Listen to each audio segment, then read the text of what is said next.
Sugatan ang 4 na pulis Maynila matapos mauwi sa barilan ang paghahain lang sana ng arrest warrant sa Tondo, Maynila kagabi. Ayon sa Manila Police District, napatay dito ang target na sisilbihan ng warrant of arrest at isa pa niyang umanong kasamahan. Binigyang pugay naman ni DILG Secretary Benher Abalos ang kabayanihan ng naturang 4 na pulis. After this press con, kami ni Chief ay pupunta sa Chinese General Hospital kasi meron tayong 4 na pulis na nabarel.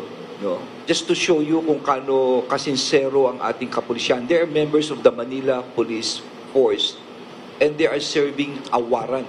No? Ito rin, kanina pagsisilbihan ng warrant at sila inabarel. Ito ay si Lieutenant Colonel John Guagi, Major M. Mark Dave Apostol. Si Guagi is injury on the left hand. Si Major M. Mark Dave Apostol, gunshot wound on the lower left leg. Sergeant Julius Omolon with gunshot wound on the lower left leg. And Corporal Keith Paul Valdez with gunshot wound on the left thigh.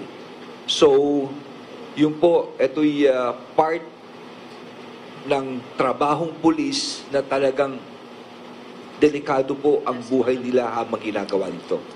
No, so, I would like to salute these brave men who's really working hard for the safety of our people.